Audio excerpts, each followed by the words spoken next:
Bonjour à tous. Aujourd'hui, on est le lundi 22 juin 2026 et notre cher ami Paul Craig Roberts est avec nous.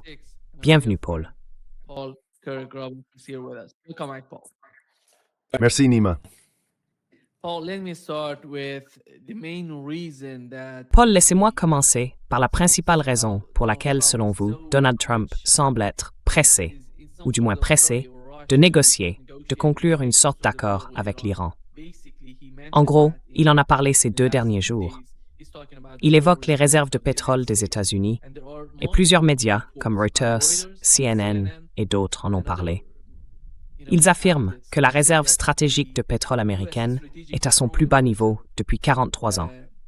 Elle est tombée à environ 340 millions de barils, le niveau le plus bas depuis 1983, une chute marquée depuis le début de la guerre avec l'Iran. a sharp decline since the Iran war started. They said it was a decline something like 80. Ils ont dit qu'il y avait eu une baisse d'environ 18%. 75 millions de barils ont été utilisés pour équilibrer le marché, parce qu'ils puisaient dans les réserves de pétrole pour le stabiliser. Et l'une des principales raisons, comme Donald Trump lui-même l'a souligné d'une certaine manière, c'est que voilà le problème. Il faut agir. Tout ça est lié à ce qui se passe dans le détroit d'Ormuz. Si on regarde le sommet entre les États-Unis et l'Iran en Suisse, le point essentiel du côté américain, c'était justement le détroit d'Ormuz.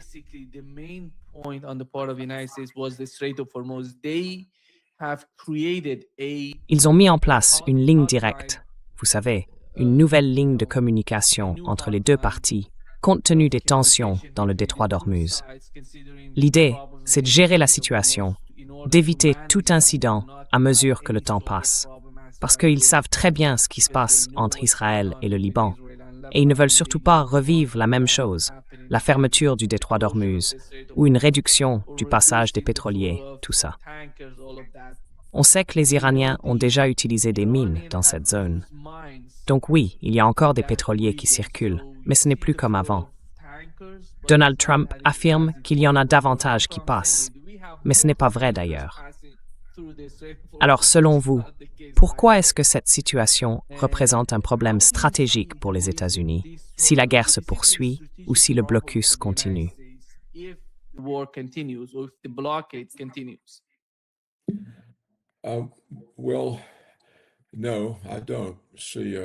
bien non, je ne vois pas de problème stratégique si ce que le gouvernement nous dit est exact.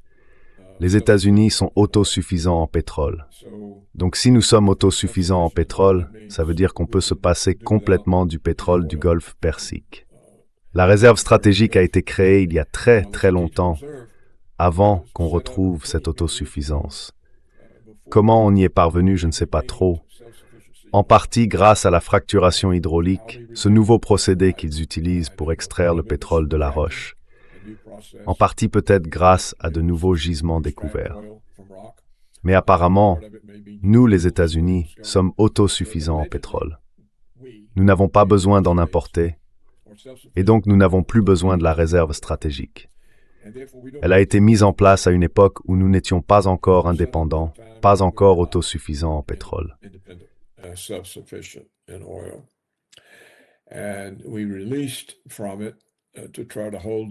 Et on en a libéré une partie pour essayer de faire baisser le prix du pétrole, pendant que Trump parlait de bloquer les détroits, en pensant à tort que ça nuirait à l'Iran, en croyant qu'il ne pourrait pas se passer des revenus tirés de la vente de pétrole. C'était une erreur de la part du gouvernement des États-Unis.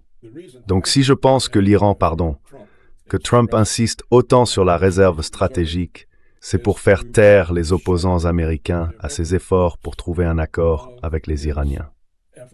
Parce que le lobby israélien a exercé son influence ou sa pression, selon comment on veut le dire, sur la population américaine et affirme que Trump trahit Israël, que Trump passe des accords avec l'État iranien qualifié de terroriste et qu'il vend Israël.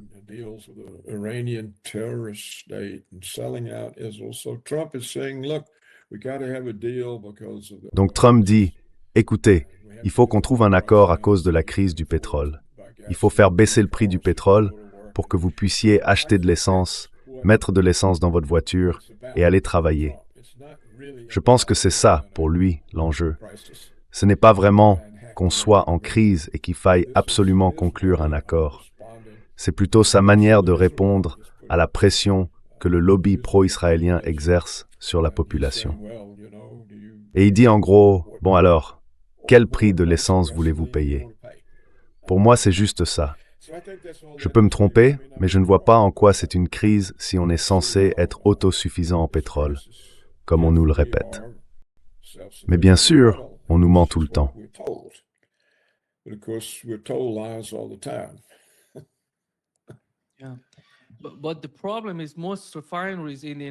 Le problème, c'est que la plupart des raffineries aux États-Unis sont conçues pour traiter du pétrole lourd, alors que le pétrole produit sur le territoire américain est généralement du pétrole léger.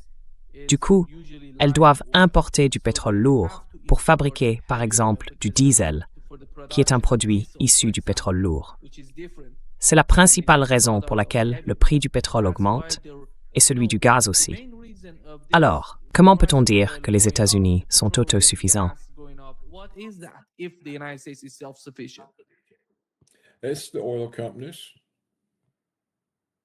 Ce sont les compagnies pétrolières. Ce sont des entreprises privées. Elles voient une occasion de faire un profit exceptionnel. Elles ont été trop gourmandes. Elles ont causé beaucoup de dégâts. Et bien sûr, on a volé le pétrole lourd du Venezuela. Maintenant, on a tout le pétrole lourd qu'on veut. C'est du pétrole vénézuélien, très lourd.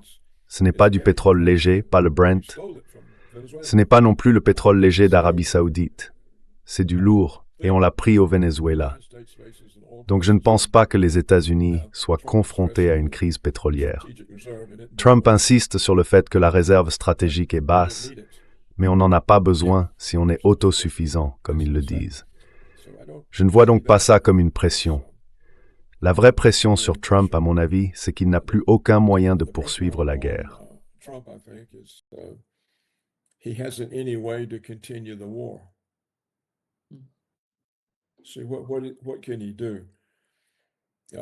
Alors, qu'est-ce qu'il peut faire? Notre attaque a échoué et la contre-attaque iranienne était en train de l'emporter. On a dû demander un cessez-le-feu parce qu'on était sans défense. Ils ont fait exploser nos radars. On n'avait pas assez de missiles pour intercepter les leurs. Israël était une cible facile. Alors Israël et les États-Unis ont demandé à l'Iran d'arrêter la guerre. Et j'ai dit dans votre émission que c'était une erreur. L'Iran n'aurait pas dû s'arrêter. Ils auraient dû continuer et gagner. Mais ils ont commis une faute. Et donc ce qui se passe en ce moment, les médias appellent ça des négociations de paix, mais ce n'est pas vrai. Les seules discussions pour l'instant portent sur les conditions que l'Iran exige des États-Unis avant d'accepter de négocier. Autrement dit, les États-Unis doivent d'abord mettre fin aux opérations militaires israéliennes au Liban.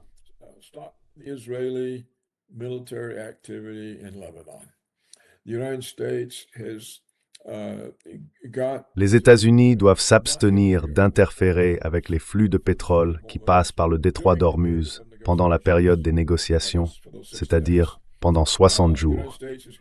Ils doivent aussi libérer les avoirs iraniens que les Américains ont gelés ou saisis, ou peu importe comment on le dit.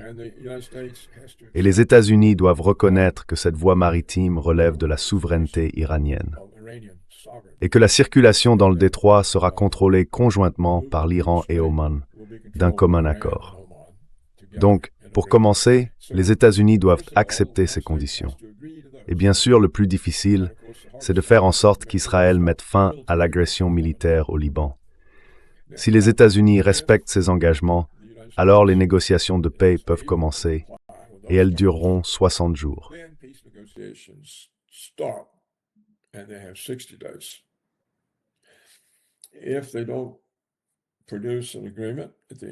S'ils n'arrivent pas à un accord au bout de 60 jours, il est possible que s'ils sont proches d'un compromis, il y ait une prolongation. Sinon, tous les accords tombent à l'eau. Israël pourra reprendre son offensive militaire. Les États-Unis pourront de nouveau tenter de bloquer le détroit. Nous ne sommes pas obligés de rendre davantage d'argent à l'Iran. Et nous n'avons pas à accepter que les Iraniens et les Omanais perçoivent des frais pour l'utilisation de la voie maritime. Voilà la situation. C'est la vraie situation.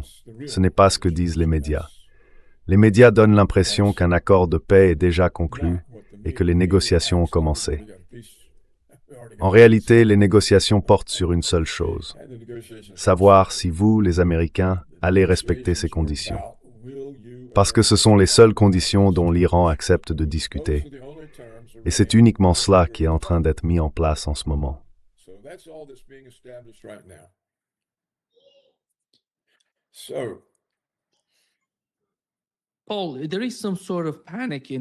Paul, il y a une sorte de panique en Israël. Ils ne savent plus quoi dire, ni quoi faire.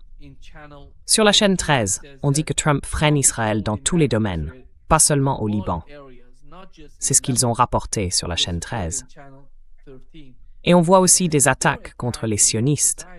Tu sais, dans les médias, dans les grands médias américains, Mark Levin et d'autres, des responsables politiques, attaquent de tous les côtés.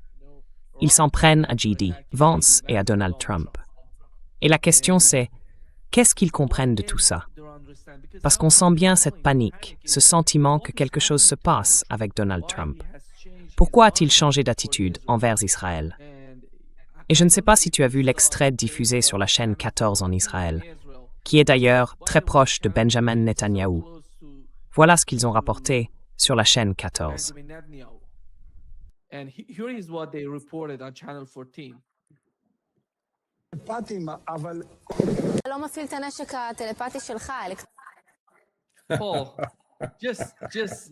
Paul, juste pour ceux qui n'ont pas pu lire le sous-titre de la vidéo, c'est la chaîne israélienne 14. Ils disent que le type suggère que l'Iran utiliserait des armes électromagnétiques à basse fréquence pour influencer les décisions de Donald Trump et qu'ils auraient implanté ces ondes dans son cerveau. On remarque, paraît-il, un changement visible dans le comportement du président, dans le comportement de Trump. C'est un peu comme, tu vois, de la télépathie. Mais bon, ils disent que tout ça tourne autour de l'électromagnétisme, enfin, ce genre de choses. Ils affirment que la Russie en dispose, la Chine aussi, et l'Iran également. Donc selon eux, ces pays s'en serviraient pour influencer Donald Trump. C'est pour ça, tu vois, qu'il y a cette surprise, ce choc dans la société. Les gens essaient de trouver une explication à ce qui se passe. Toi, qu'est-ce que t'en penses?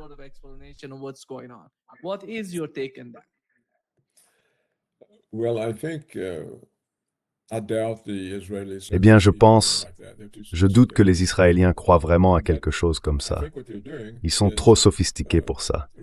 Mais à mon avis, ce qu'ils font, c'est mobiliser les sionistes, surtout ceux des États-Unis, pour qu'ils fassent plus pression sur Trump. Et on dirait qu'ils y arrivent. Cette Myriam Adelson, la milliardaire américaine d'origine juive, possède apparemment un journal juif. Et sauf si c'est une fausse information.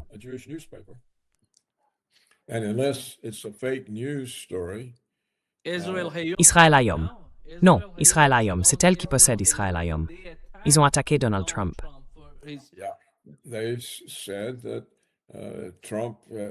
Ils ont dit que Trump avait trahi Israël, qu'il avait vendu Israël. Et comme elle est la plus grande donatrice de Trump, et qu'elle a de l'influence sur les autres milliardaires juifs américains, c'est une façon de mettre une forte pression sur lui. Et bien sûr, il y a aussi les soi-disant sionistes chrétiens aux États-Unis, qui font partie des partisans de Trump et du mouvement MAGA. Et puis il y a d'autres rédacteurs en chef et journalistes juifs, donc la pression sur Trump est énorme. Mais la vraie question, c'est qu'est-ce qu'il peut faire? Maintenant, il s'est retrouvé entraîné dans une guerre que Trump pensait facile, rapide, et qu'il croyait pouvoir gagner clairement. Et il a découvert qu'en réalité, il n'y avait rien à faire. Nous avons été vaincus, nous ne pouvions rien faire.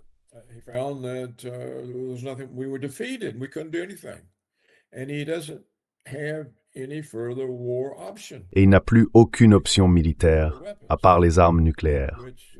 Ce qui est difficile à justifier parce que l'Iran ne nous a rien fait, à part repousser une attaque que nous avons lancée contre eux. Alors, où est le problème existentiel pour les États-Unis, au point d'aller bombarder un pays avec l'arme nucléaire? C'est donc très difficile pour lui d'utiliser l'arme nucléaire pour régler la situation. Et pourtant, c'est la seule façon pour lui de rester dans la guerre. Que peut-il faire d'autre? On sait qu'ils ne peuvent pas débarquer des troupes et conquérir l'Iran. Ils n'en ont aucune chance. Eux-mêmes n'y croient pas. Le Pentagone écarte complètement cette idée. On sait aussi que la marine américaine ne peut pas s'approcher du détroit d'Ormuz. Elle serait coulée. Les Américains ont déjà un radar sophistiqué qu'ils avaient installé dans les États du Golfe Persique.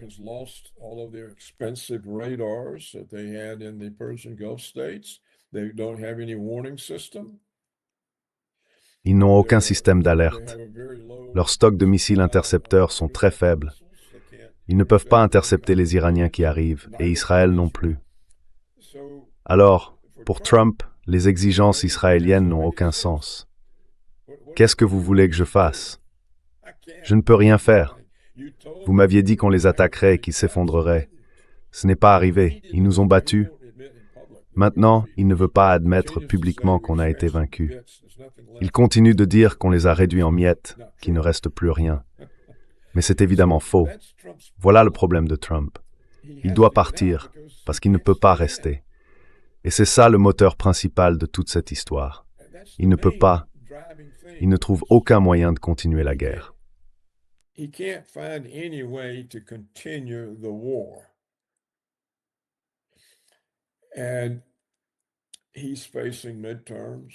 Il fait face aux élections de mi-mandat et beaucoup de gens ne soutiennent pas la guerre.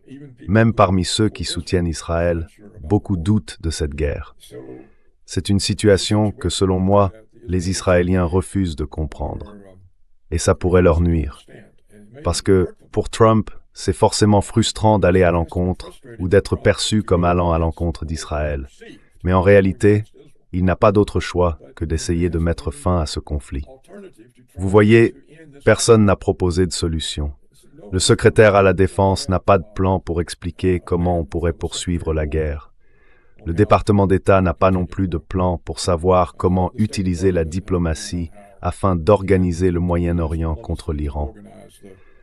Ce sont pourtant le genre de choses qu'il faudrait faire si on voulait continuer la guerre.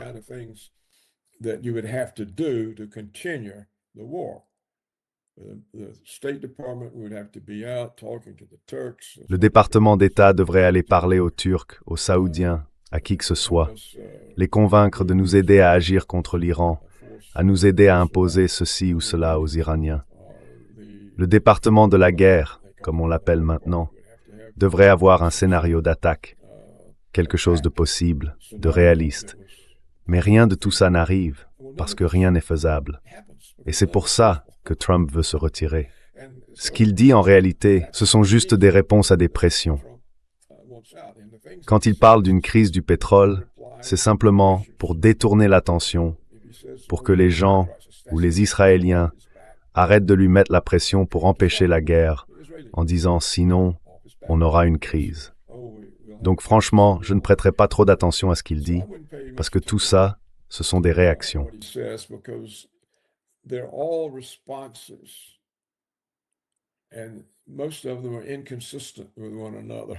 Et la plupart de ces positions se contredisent d'entre elles.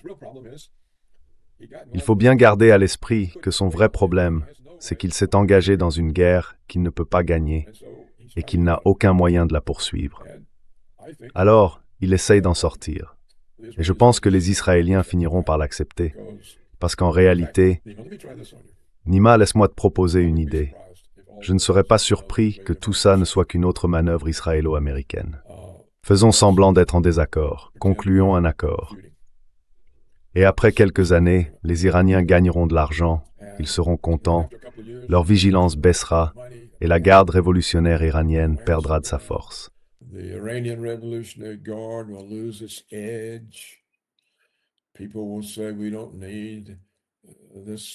Les gens diront, on n'a pas besoin de cette préparation militaire, on a un accord de paix.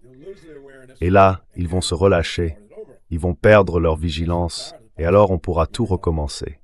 C'est tout à fait possible que ce soit ce qui se passe, que tout ça ne soit qu'une tromperie, une mise en scène utilisée par les Américains et les Israéliens pour endormir les Iraniens, pour les rendre moins méfiants, les laisser devenir riches, à l'aise, tranquilles, et ils n'auront plus besoin de l'armée. L'armée perdra son tranchant, son importance. C'est tout à fait possible que ce soit ça le but. Les Américains et les Israéliens sont des gens extrêmement trompeurs. La tromperie, c'est leur terrain. Ils vivent de ça. C'est tout à fait possible.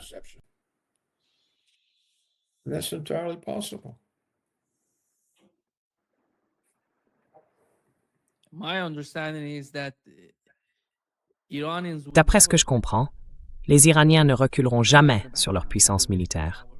Avec le temps, ils vont même devenir de plus en plus forts.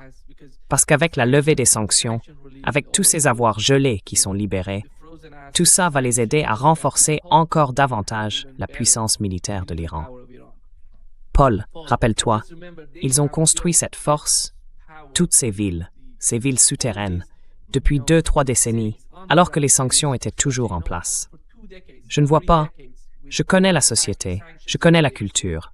Ça n'arrivera jamais.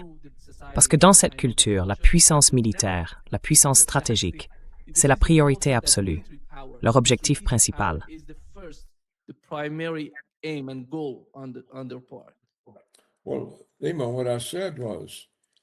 Eh bien, Nima, ce que j'ai dit, c'est que s'il y a un accord de paix et que le temps passe, disons 2 ou 3 ans, la tendance naturelle, c'est que les gens se détendent.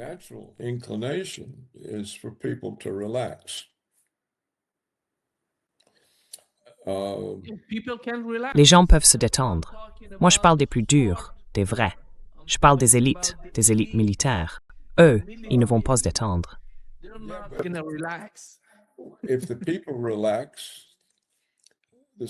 Quand les gens se détendent, la société se détend aussi. Alors à quoi bon tout cet appareil militaire? On vit en paix, on est à l'aise, on gagne de l'argent. La vie est belle. Et ça finit toujours par se retourner contre les gens. Toujours. Et la Chine alors? Ça ne s'est jamais produit en Chine. On parle de civilisation, Paul.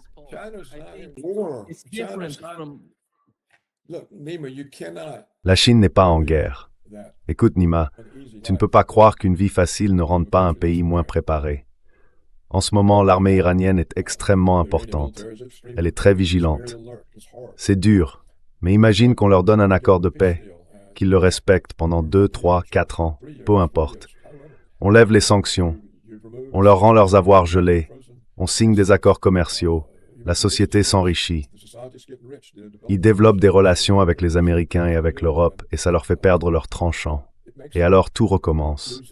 C'est une forme de tromperie qui pourrait bien être ce qui se passe. Je dis simplement, réfléchis-y. Je ne dis pas que c'est exactement ce qui se passe.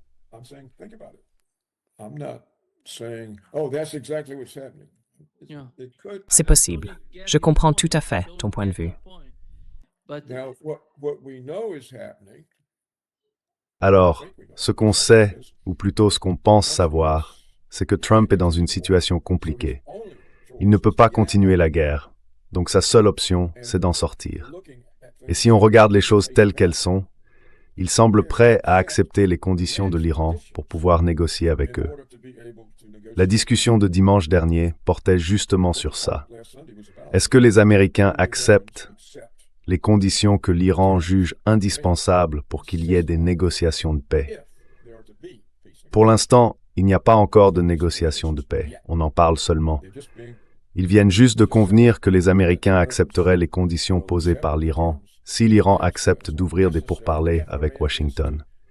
Et déjà, ils se disputent sur les détails.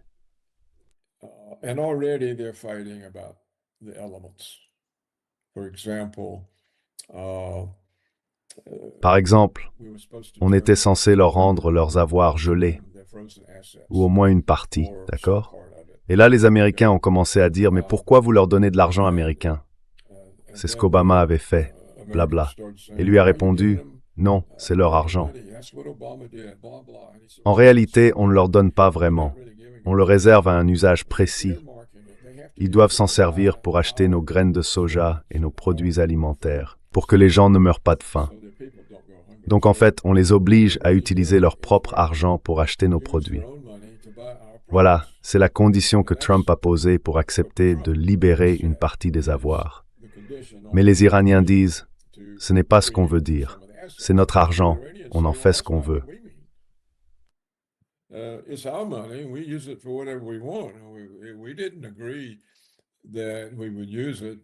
Nous n'avions pas convenu que nous l'utiliserions pour acheter vos graines de soja. Donc, même les termes sur lesquels ils s'étaient mis d'accord sont maintenant contestés. Il n'est donc pas clair qu'il y ait vraiment un accord pour entamer des négociations. Apparemment, il y aura encore des discussions pour savoir si les deux parties comprennent chacune de leurs 4 ou 5 propositions de la même façon. Maintenant, si les Iraniens et les Américains parviennent à un accord et qu'ils comprennent tous les deux exactement de la même manière les 5 points de l'Iran, alors les négociations de paix commencent. Et les conditions sur lesquelles ces négociations s'ouvrent restent valables pendant toute la durée des pourparlers, c'est-à-dire 60 jours. Mais s'ils n'arrivent pas à un accord, ces conditions qui ont permis d'ouvrir la négociation cessent tout simplement d'être valables.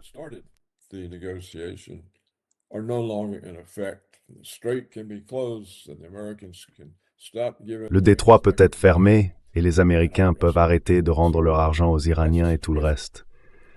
Voilà la situation. C'est difficile à comprendre parce que les médias font comme s'il y avait déjà un accord de paix. Alors pour revenir à Trump, s'il ne s'agit pas d'une tromperie, comme je l'ai expliqué, il doit s'en aller parce qu'il ne peut pas continuer la guerre. Ils n'ont aucun moyen de le faire, sauf avec l'arme nucléaire. Et ça, il a une excuse pour s'en servir. Alors, qu'est-ce que ça va faire à l'alliance américano-israélienne? Je n'en sais rien. Peut-être rien du tout. Peut-être que ça ne changera rien. Peut-être que ça fera du tort à Trump. Ce qu'on pourrait voir, Nima, c'est ceci, que Myriam Adelson et tous les multimilliardaires juifs, ainsi que les entreprises de la tech, comment il s'appelle déjà? Larry Ellison. Il en fait bien partie, non?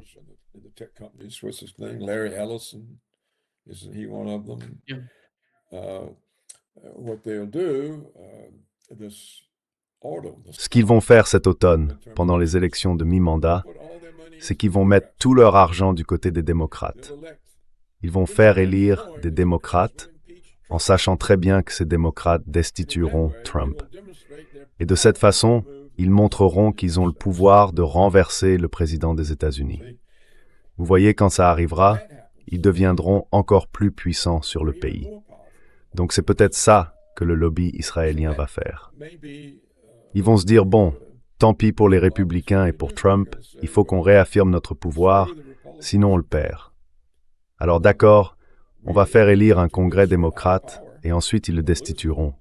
Et là, il sera parti et les gens diront, waouh, les Israéliens sont vraiment trop puissants.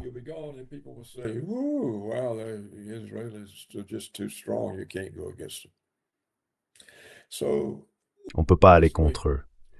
Donc, à mon avis, c'est une façon plus constructive de voir les choses. Et Trump, lui, est un peu coincé. Il le sait peut-être, ou il se méfie de quelque chose comme ça. Mais il doit sortir de cette guerre parce qu'il ne peut pas la continuer. Alors, comment peut-il y rester? Vous voyez, j'ai déjà dit qu'il faut un plan du département d'État, un plan du département de la Défense. Si on veut rester engagé, il faut les deux. Et eux, Parce que c'est un joueur. Ce type, c'est un vrai joueur. Toute sa vie, il a été comme ça.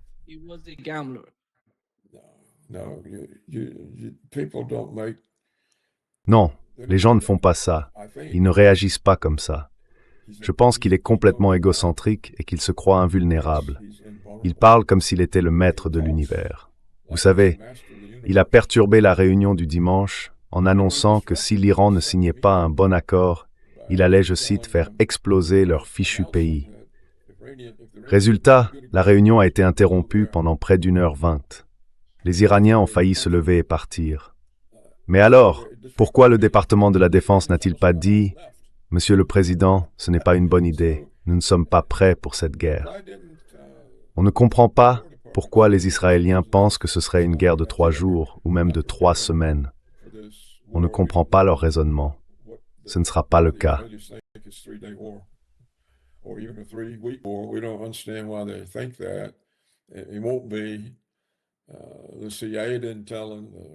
La CIA ne lui a rien dit, le département de la guerre non plus, l'agence du renseignement de la défense pareil, le département d'État rien non plus. Comment c'est possible? Comment peut-on faire une erreur aussi fondamentale que celle qu'a faite Trump? Ça montre un gouvernement dysfonctionnel, un gouvernement incapable de fonctionner, où le président des États-Unis prend une décision sans aucun fondement réel. Bref, moi j'en parle toujours de façon réaliste. Eux, en général, ils en parlent d'une manière qui fait du bien à entendre, ou en inventant toutes sortes de contraintes qu'ils supposent peser sur les Israéliens ou sur Trump, alors qu'elles n'existent pas. La seule contrainte, la vraie pour Trump, c'est qu'il n'a aucun moyen de poursuivre la guerre.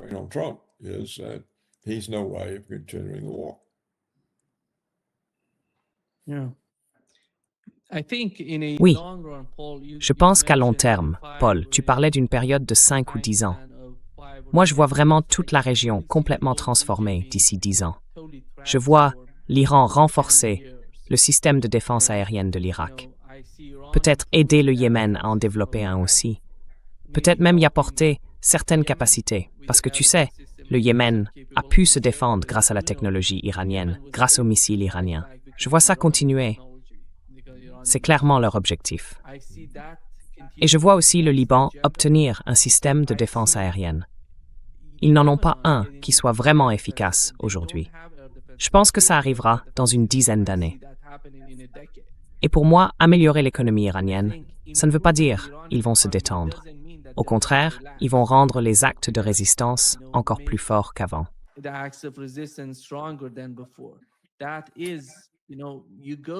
C'est-à-dire que, vous savez, on y va. Parce que j'aimerais vraiment. Vous savez, beaucoup de gens en Iran, quand on regarde les médias qui parlent de l'Iran, eh bien, ils ne reflètent pas ces gens-là. Ceux qui prennent les décisions en Iran. On ne les connaît pas. On ne les connaît pas, beaucoup d'entre nous, en Occident. On ne sait pas vraiment ce qui se passe en Iran. Mais ces gens qui ont développé toutes ces capacités, malgré des sanctions énormes, eux, ils ne vont pas reculer. Ils connaissent la réalité de la région. Ils savent que cette région a toujours été perçue comme une menace, que tout le monde voulait contrôler. Depuis l'époque de l'Empire britannique, on voulait dominer cette région. Le Moyen-Orient, à mon avis, va rester le principal problème pendant encore des années. Et eux, ils comprennent parfaitement l'enjeu du Moyen-Orient et à quel point la situation y est dangereuse.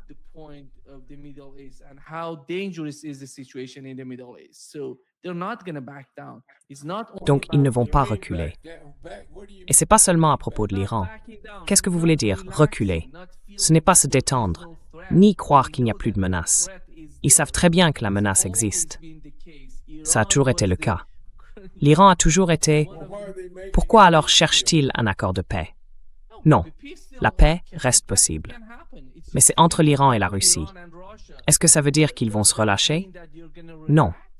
Avoir de bonnes relations avec la Russie ou avec la Chine, ça ne veut pas dire qu'il y aura une sorte de partenariat automatique. Ils gardent leur logique stratégique quand il s'agit de la région. Et je ne vois pas cette logique changer chez ces gens-là, chez ceux qui prennent les décisions. Parce que je parle avec beaucoup d'entre eux. Je connais leur façon de penser, leur façon d'agir. C'est ça, la réalité de l'Iran aujourd'hui.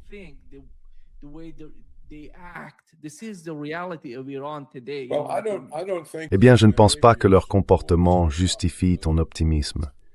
S'ils avaient compris ce qui se passait, ils n'auraient jamais accepté un cessez-le-feu. Ils auraient continué et gagné la guerre. S'ils poursuivent la guerre, il y a la menace d'utiliser des bombes nucléaires. C'est toujours cette menace-là.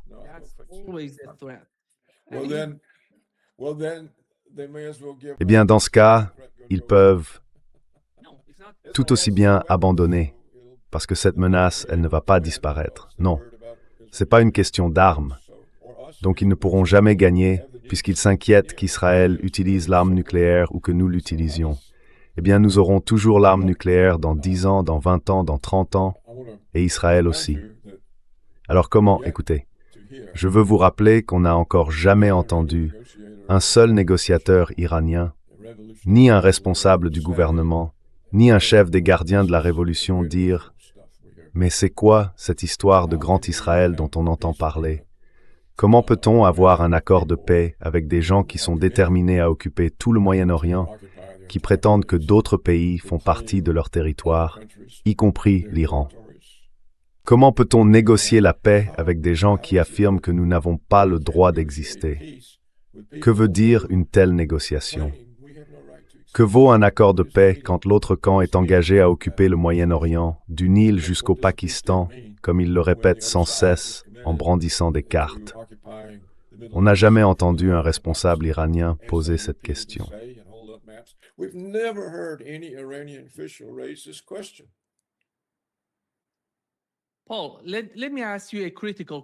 Paul, laisse-moi te poser une question essentielle. Je comprends tout à fait l'argument que tu avances en ce moment.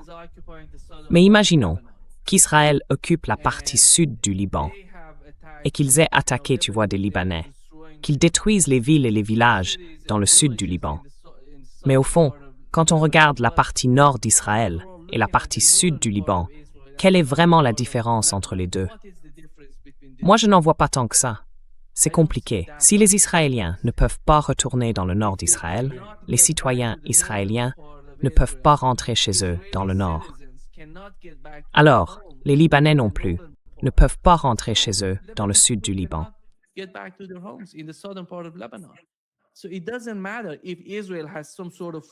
Donc, peu importe si Israël a encore des forces dans cette zone, dans cette région. Vous parlez du Grand Israël, je comprends très bien, vraiment. Mais pour Israël, à mon avis, cette époque est révolue. Si Israël...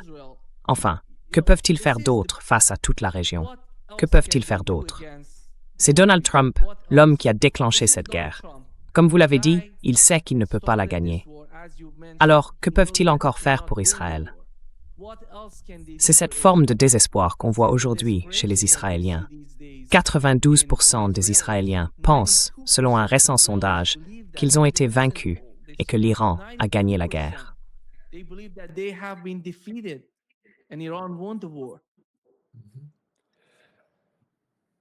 Nima, t'es vraiment très optimiste. Mason, chance équité.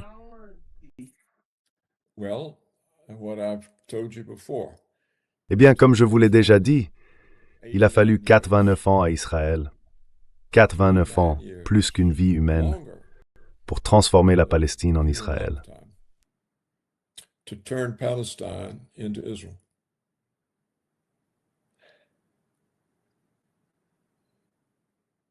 Quel autre pays Bravery Programs à long terme? Mais dites-moi, en 89 ans, avez-vous déjà vu une telle résistance contre Israël? Vous avez déjà vu ça? Oui?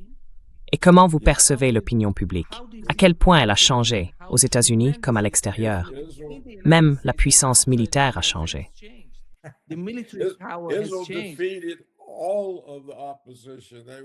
Israël a vaincu toute l'opposition. Ils ont écrasé les Égyptiens, les Syriens, les Jordaniens. Mais voilà, il leur a fallu une guerre de 6 jours. Ils ont anéanti l'OLP, ils ont presque éliminé le Hamas, ils ont absorbé la Palestine.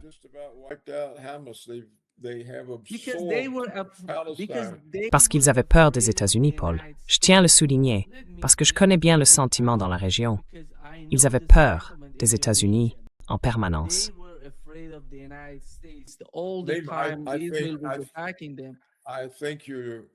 Je pense que vous êtes trop optimiste. Le seul pays qui a vraiment un programme, c'est Israël. On voit bien que l'Iran n'en a pas. Ils cherchent à négocier la paix, à condition que les Américains acceptent ceci ou cela avant même que les discussions ne commencent. En fait, ils ont l'anti-programme.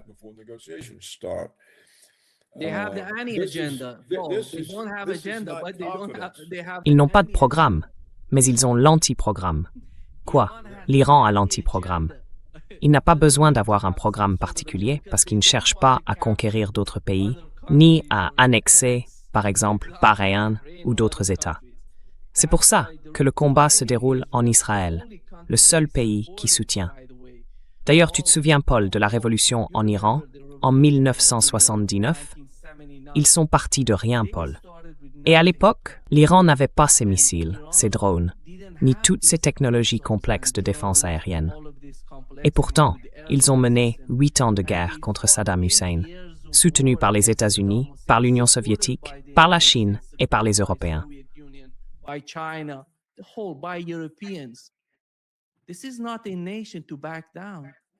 Ce n'est pas une nation qui recule. À mon avis, ils ne reculeront pas sur la question palestinienne. Ils vont continuer jusqu'à ce que la Palestine soit, d'une manière ou d'une autre, enfin, qu'ils réussissent à sauver la situation pour le peuple palestinien. En ce moment, le dossier, c'est le Liban. Je ne sais pas jusqu'où ils devront aller, tu vois, pour s'opposer à l'agenda israélien. Tu as mentionné un point crucial, à mon avis. C'est vrai, Israël a un agenda. Ils savent ce qu'ils veulent dans la région. Ils veulent annexer non seulement le Liban, mais aussi la Palestine, la Syrie, l'Égypte. Je comprends tout à fait ça, mais ils n'y arriveront pas. Dis-moi une chose, si Israël est vraiment vaincu, pourquoi refuse-t-il un accord de paix?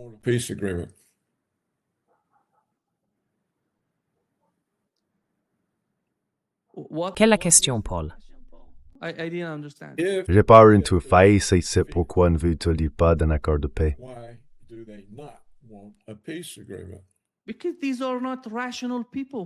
Parce que ce ne sont pas des gens rationnels, Paul. Regardez l'Ukraine. Ce sont d'ailleurs les mêmes personnes. Les Ukrainiens et les Israéliens, c'est à peu près le même type de peuple. Et est-ce qu'ils acceptent la défaite? Le pays est détruit. Regardez l'Ukraine aujourd'hui. Laissez-moi vous dire quelque chose. Regardez l'Ukraine aujourd'hui. Avant la guerre, le pays comptait 59 millions d'habitants. En ce moment, il y en a quoi? 20 millions, 19 millions peut-être. La population a été réduite de moitié. Ils ont perdu 2 millions de soldats dans cette guerre. Le pays est complètement détruit. 80% de leur PIB est aujourd'hui entre les mains des Russes. Est-ce qu'ils vont accepter la défaite? Non, ils ne le feront pas. Ils n'acceptent jamais la défaite de leur côté. Ces gens-là ne sont pas rationnels. C'est pour ça que je ne vois pas.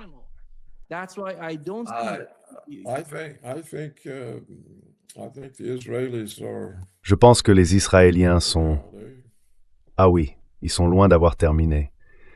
Et pour ce qui est des Ukrainiens, beaucoup de ces personnes perdues étaient simplement des gens qui sont partis.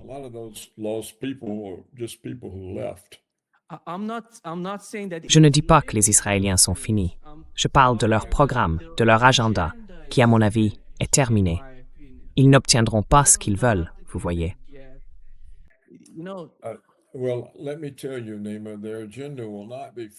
Eh bien, laisse-moi te dire, Nima, leur objectif ne sera pas atteint tant qu'Israël n'aura pas subi une défaite militaire décisive. Et jusqu'à présent, Israël n'a pas subi une telle défaite. L'accord de paix dont Trump parle, soi-disant un accord de paix, protège en fait Israël d'une défaite, parce qu'il met fin à la guerre. Donc la possibilité pour l'Iran de vaincre Israël a été stoppée, ou du moins repoussée dans le temps. La situation n'est donc pas aussi optimiste que tu aimerais le croire. J'aimerais être aussi optimiste que toi, vraiment. Mais je ne vois pas de raison valable d'avoir autant d'optimisme.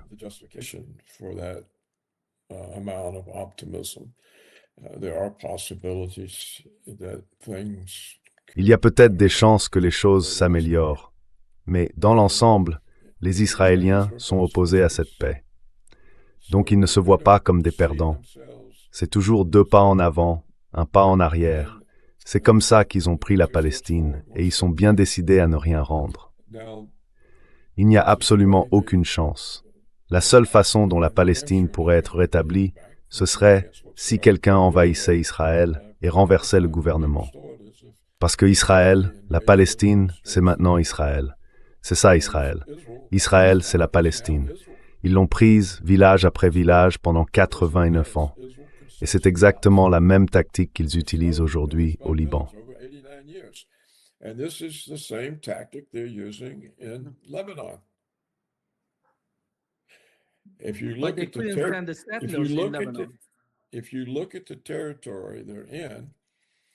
Si on regarde le territoire où ils se trouvent, ils sont déjà prêts à se retirer.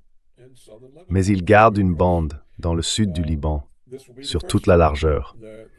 Ce sera la première fois que le Hezbollah n'aura pas réussi à les chasser de tout le Liban. Ils ont pris une portion, maintenant ils vont en rendre les 3/4 et garder un quart.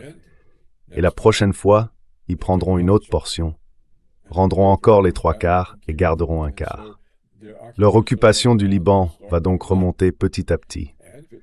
Et si ça prend 89 ans, eh bien peu importe. Il a fallu 89 ans pour transformer la Palestine en Israël.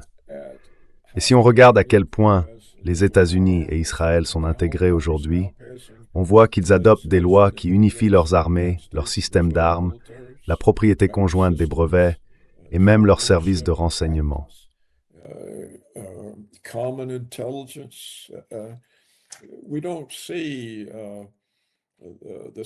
On ne voit pas vraiment la rupture entre Israël et les États-Unis qu'on pourrait s'attendre à voir, vu les tensions actuelles, les critiques de Myriam Adelson ou celles des journaux israéliens.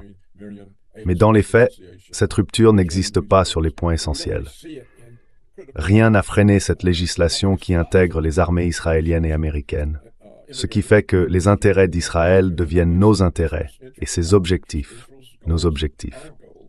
C'est une manière d'intégrer Israël dans le fonctionnement même des États-Unis.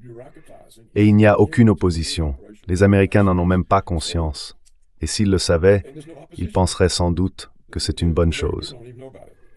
Et Trump n'a pas dit « Bon, puisque vous ne coopérez plus, l'accord est annulé ». Non, ce n'est pas le cas. Alors, si vous devenez trop optimiste, vous allez vous faire berner parce que vous n'avez pas affaire à des idiots. Je suis d'accord. Les Israéliens ne sont pas idiots. Ce sont des gens extrêmement capables. Ils ont survécu dans un tout petit territoire au Moyen-Orient et ils l'ont dominé. Et 3 de leurs principaux ennemis n'existent plus. La Syrie n'existe plus. L'Irak n'existe plus. La Libye n'existe plus. Ils n'existent plus. En fait, aujourd'hui, Israël occupe une partie du territoire syrien. Donc je ne dis pas tout ça parce que je suis du côté d'Israël. Je dis simplement que la seule façon de les vaincre, c'est de les comprendre. Et si on comprend qu'ils ont un objectif à long terme pour lequel ils savent être patients, alors la question c'est, est-ce que l'Iran peut être patient encore 89 ans? Je n'en sais rien. Aucune idée.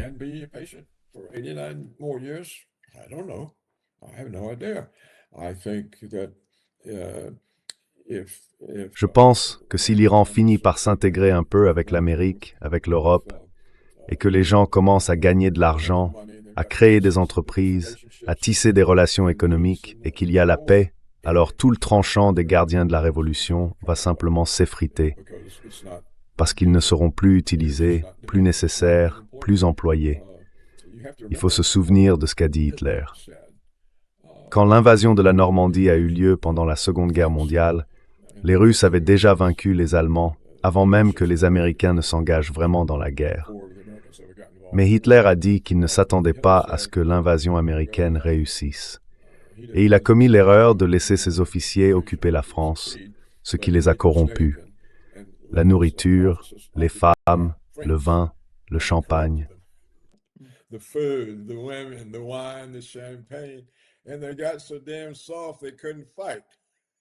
Que vaut un traité de paix dans ces conditions? Et ils sont devenus tellement mous qu'ils n'ont plus su se battre. C'est ce que Hitler disait des siens. Eh bien, il y a une part de vérité là-dedans. C'est ça, le risque. Et c'est pour ça que j'ai dit que les Iraniens n'auraient jamais dû accepter un cessez-le-feu. Ils auraient dû continuer et gagner. À ce moment-là, ils auraient imposé les conditions de paix et tout aurait été terminé. Et s'ils avaient été vigilants,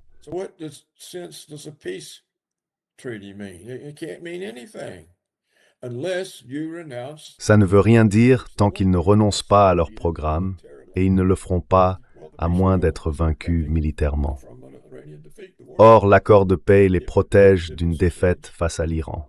Si ça marche, la guerre est terminée. Et je pense que Trump s'en retirera. Donc, à moins que tout ça ne soit une manœuvre de Trump et d'Israël pour tromper les Iraniens et les pousser à baisser la garde, je crois qu'il y aura probablement un accord de paix. Parce que sinon, Qu'est-ce que Trump peut faire sans accord de paix? On se retrouve avec une guerre qui couve, qui s'allume, qui s'éteint, encore et encore. Un conflit qui mijote, des représailles encore et encore. Et ça peut durer éternellement. Vous savez bien à quoi ressemblent ces guerres-là. Enfin bref, je suis content que vous soyez optimiste. Je veux juste vous mettre en garde parce que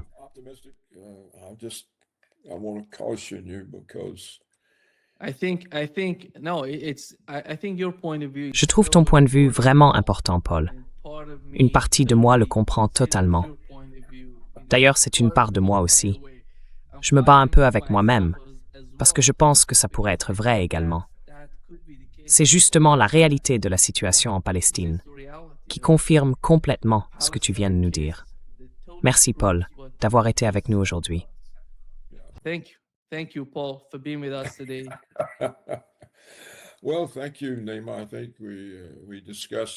Merci Nima. Je pense qu'on a abordé un sujet important et que cette discussion a peut-être permis d'élargir un peu la réflexion. Que chacun soit plus attentif, plus conscient, plus concentré et moins distrait par les explications et les récits que diffuse le monde médiatique. Le rôle principal des médias, c'est souvent de brouiller la situation, de détourner l'attention ou de vous faire croire que c'est ceci ou cela, alors que ce n'est pas le cas. Quoi que fassent les médias, ce n'est pas utile. Et j'espère encore qu'un jour, les Iraniens poseront cette question, même dans le cadre des négociations de paix. Ils devraient demander à J.D. Vance que signifie vraiment cet accord quand Israël poursuit son projet du Grand Israël, parce qu'un tel projet rend la paix impossible. Alors pourquoi faisons-nous cela? C'est la première question que les Iraniens devraient poser aux Américains. Une fois les négociations de paix engagées, une fois qu'ils auront fini de chipoter sur les conditions de ces négociations.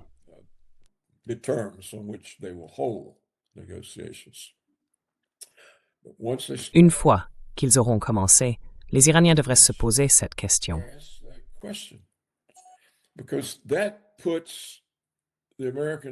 Parce que ça met tout de suite les Américains sur la défensive.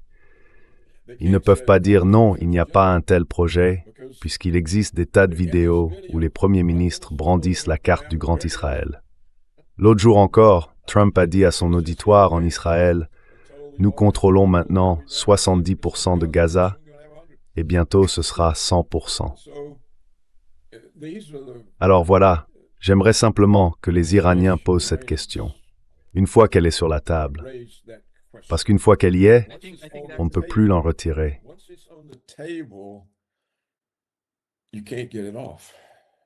Oui, exactement. Merci, Paul. Thank you, Paul. Merci Nima, merci beaucoup. A threesall. A tabu. D'accord, très bien. Au revoir. Au revoir pour l'instant. Au revoir. Au revoir.